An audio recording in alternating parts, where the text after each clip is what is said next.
So every now and then a perfect opportunity comes along and you just gotta jump on it and seize it because the universe is putting it out there for you. Today's a perfect day to pick up a new project, and we just so happen to have an empty bay in the shop here which we need to fill.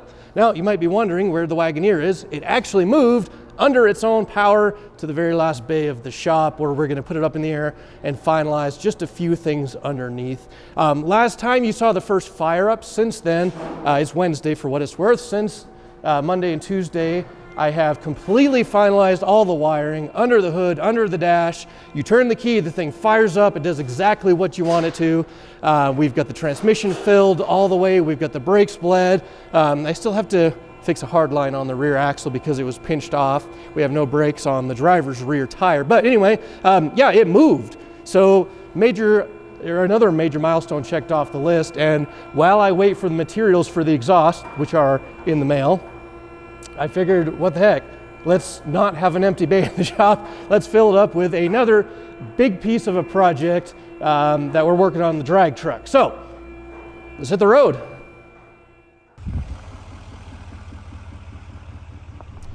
All right, so what exactly are we picking up?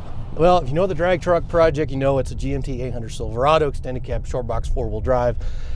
Started out originally as just a chassis swap for my 2-wheel drive truck. It evolved into a build of its own. Earlier in January, I picked up a cab for it, which is in really great shape, but I didn't have a bed or any of the front sheet metal or a wiring harness or any of the things that make a truck a running and driving machine. We got a 535 big block and a 4L80 going in it, but anyway, I needed the rest of the parts that would make a truck, and I just so happened to find like the perfect swap, or what I think will be, because it's an extended cab, but the truck was in a collision. It was hit in the cab, but everything else around it that I need is in great shape, and it runs and drives enough to get on a trailer. So it's like the perfect combination of parts. Plus it has a 5.3 in it, which I might put in the S10. I might sell it or part out the rest, but like, this was too good of an opportunity to pass up. So we're hitting the road, and we'll pick it up shortly.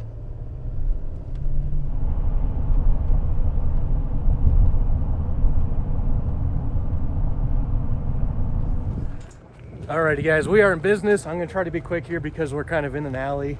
I don't want to take up too much space or too much time, but truck's just around the corner. The owner's pulling a Blazer out of the way. So let's go give you the quick walk around, then we'll get her loaded up. So there it is, a blue cat-eye Silverado. My buddy Mason actually had one of the same color in high school. Arrival blue, which I'm pretty sure is the code, is my absolute favorite color of all time.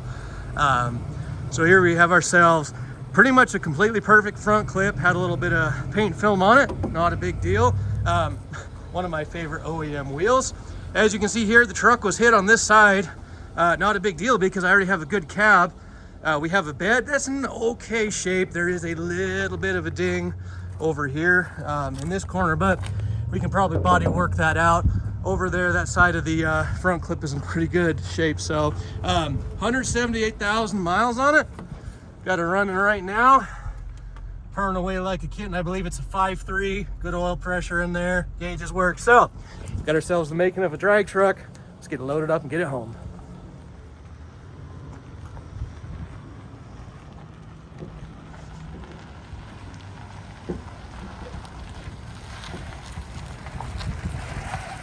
Prettiest color they've ever made. I actually might paint the whole truck this color.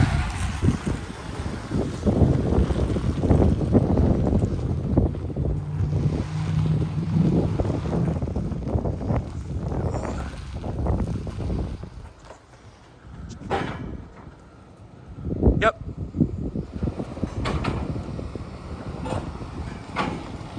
That way a little bit.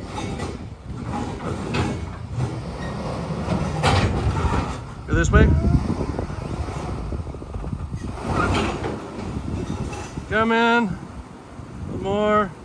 Right there. All right, it's loaded. I'll strap it down. We'll hit the road.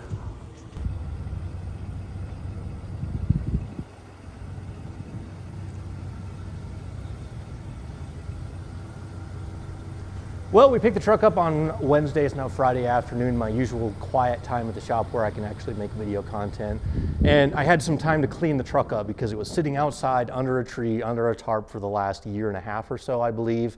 The truck was it hadn't been cleaned since the accident, so we got rid of all the glass and stuff. There's a few things I found that I like and a few things I found that I'm a little bit disappointed about. We'll talk about that in a second. But I'll give you a quick update on the Wagoneer.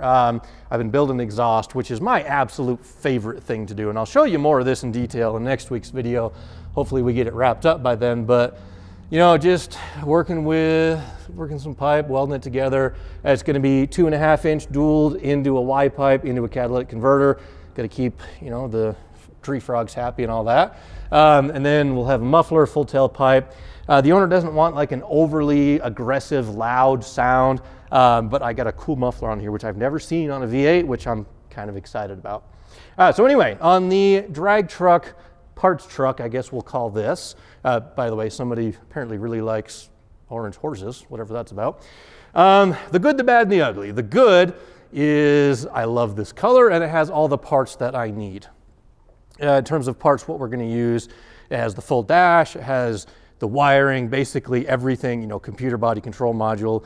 We'll be modifying and deleting a lot of stuff like the HVAC, of course, but I still want to retain power windows and stuff like that, because even though this is going in what's going to be considered like a quote unquote full-blown race truck, I still like creature comforts. I hate, like, if you want to make a vehicle light, you just yank the door panels off and you have that exposed metal. I hate how that looks. I really like factory appearing and functioning stuff. So we need a lot of wiring and computer stuff to make that happen. So over on this side, like for example, the factory gauges I really want to keep. I know a lot of guys who do drag trucks, they'll just take like the Holley 12-inch digital dash and they'll jam it in there, which works.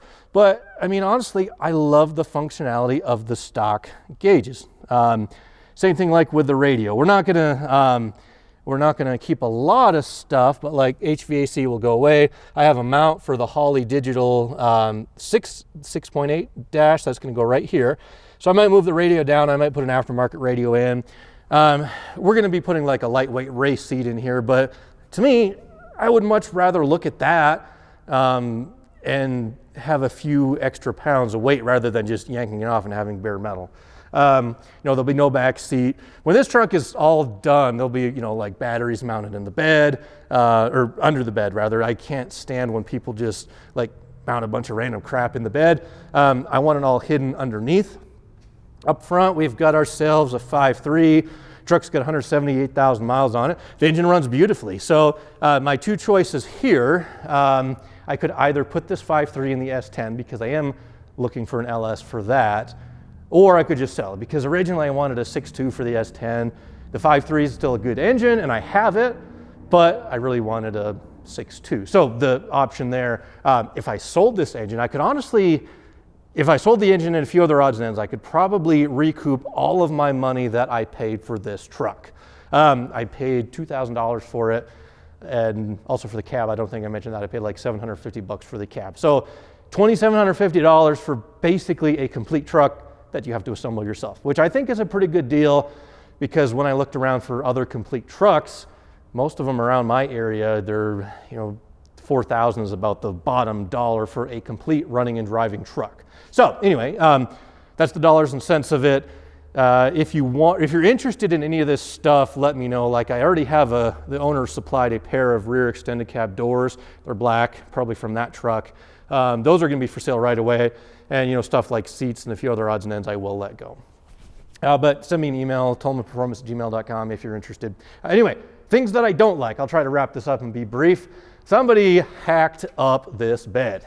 But that's all right because we can fix it. There's a gooseneck hitch in here, which this is a half-ton truck. I don't know why they wanted a gooseneck, but they took a blowtorch and just, you know, chopped a hole out. But then the other bad part is there's that cross member that goes exactly right there underneath the bed. That's completely missing because of where the, I might not be able to show you all that well, but because of where the little gooseneck plate thing goes, like they just completely chopped that out. So anyway, I'm gonna try to go to a junkyard and see if they'll cut out a section of a bed floor so I can patch that up and make it look original, because again, I'm a sucker for something that functions and works like original. And again, even though it is a race truck, I kind of want to keep most of this looking original. I hate when, you know, I've seen guys put radiators and batteries and transmission coolers and all kinds of stuff in the bed of a truck, which to me, that's just not how I want to do it. I would rather have that stuff mounted either under the hood or under the bed. On the drag truck chassis, it's going to have a rear mounted fuel cell. So I've got a ton of space on the outboard sides of the frame, also where the fuel tank was. So I can mount a bunch of stuff underneath there. But anyway, that's my plan for the truck. I am really excited because this is like, it's perfect. This has all the pieces that I was missing. And I'm so excited now to get going on this thing. And I've parked it in the shop intentionally because even though it is taking up space, this is my motivation to get that done. Because as soon as that is done, we're going full bore on this and we are combining the two trucks into one because space is at a bit of a premium.